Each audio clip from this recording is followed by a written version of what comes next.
Alright, what is up YouTube and 40? I've been past a couple of Madolche lists, and I actually wanted to take some time and review these and kind of showcase them. So we actually have a couple of lists today from my friends on Discord. First up, the first one is actually going to be from Selza, and I do like that he has opted to include Indulgence. I know a lot of people are going to look at this and go, oh no, why is he doing that? Well, I think that you can argue with this, but I think it's spicy actually. And then the second list is going to be from Kongman 21. Kind of both decks going to be revolving around the same axis here.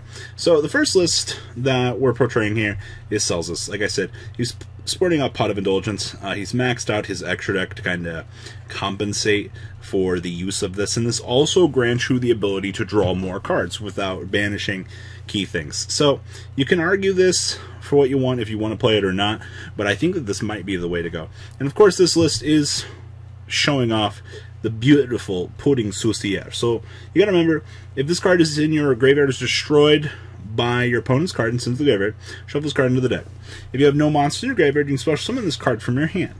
If this card is special summoned, you can special summon one Madolche monster from your hand or deck, except for Madolche Pudding Saucier, and then you'll reduce that monster's level by 1. So typically, you want to aim for getting Pudding out of the deck. That way you can exceed with her and take advantage of her effects, because literally this is what this card was made for.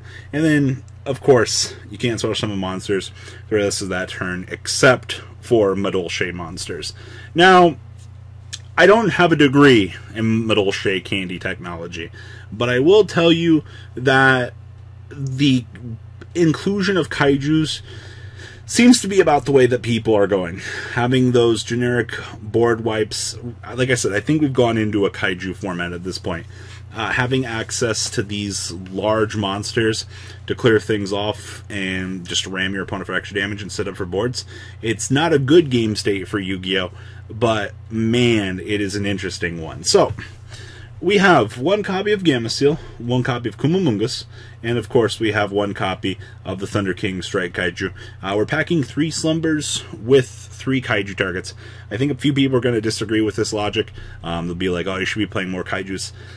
You're going to have issues drawing Kaijus deadly, and I don't think that that is going to be a good thing that you're going to want to do. So there is that. Now, much like most of the builds, you've pretty much maxed out on the good Madolche. So you have triple copies of Angeli, triple copies of Hoot Hoot, of course, triple copies of Mageline, of course only 2 Messenger Lotto. I think maxing out on this card is a really bad idea. I think that too much candy can be a bad thing. We have triple copies of Mewfil, of course one Pudding.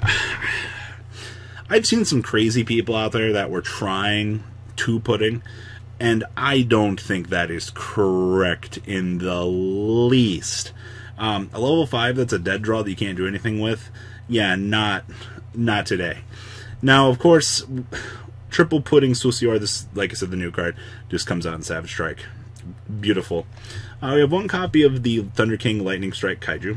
I guess it'd go with our Kaiju package. Now, spells. Triple Gold by the Grave. This is kind of mandatory in this deck, and I hate to say that, because, unfortunately, hand traps can mess up your day. It's kind of funny. In this format, you've got hand traps and you got board wipes running around like it's their fucking job. So, I do hate to say it, but yeah, you have to play triple this. Now, this particular build is looking to extend a little bit more, and it's kind of where you can come into play with double summon. Getting access to those additional summons to set up more for combo is something that you want to do with Madolche. You know, had Brilliant Fusion probably stayed around, we might have seen Madolche wanting to adapt towards the concept. But in this current point in time, I do kind of agree with Selza. I do like the idea of double summon in the deck. It gives another layer of aspect to it, and that's absolutely fine. You know, just more combo ability. Now, triple Kaiju Slumber for those fat-ass OTKs. Only 2 copies of Chateau and only 2 copies of Ticket. Now, these cards inherently don't do a lot. They kind of just sit on the field and act as neg-1s. And I do hate to say that, because these cards are good, but they don't do anything to kind of grant Madolche's game plan further. Chateau's a very good card, but these are cards that want to look past turn 1, turn 2 in the game of Yu-Gi-Oh! Where Yu-Gi-Oh! is a very, very turn 1 centric game at the moment. And it just sucks to say that. But this deck does try to go second with the board wipes and things like that. So yeah, 2 copies of Chateau, 2 copies of Ticket, just because they're searchable. Now, of course, the Triple Indulgence, as I said, I think that this is a brilliant idea. I actually kind of like this in this deck. You just have to adjust your extra deck accordingly, and if you lose a key piece, I mean, there's not much you can really do about it. In the current game of Yu-Gi-Oh!, resources mean everything, and it's kind of sad to say that. And then, of course, we do have triple copies of the old Twin Twister, just to make sure that this deck can capitalize and do things. Now, the extra deck is pretty much maxed out to the capacity that we want. We have triple copies of Fresh Shit Start, the Madolche Link monster everybody hated, 2 copies of Unicorn, 2 copies of Phoenix, 1 Boral Sword, 1 Boral Load, triple copies of Tiara Misu, and triple copies of Chocolat a la Mode. Now, the side deck is very standard for what we're probably going to be seeing for the new format. Triple copies of Phantasme, just because this card is absolutely broken. Triple copies of Yield Anti-Spell Fragrance. Triple copies of Goes and Match. Triple copies of Red Rebuto. And triple copies of There Can Only Be One. Like I said, the thing I do like about Celsa's list is it is actually more towards the going second OTK, things like that. I mean, Tiara Misu answering the Kaiju you give your opponent for the extra beater on the board is really great. Now, Kong Man actually sent me his list as well. And this is what Kong has been going towards. Now, you'll see in this build that we do have hand traps in the deck.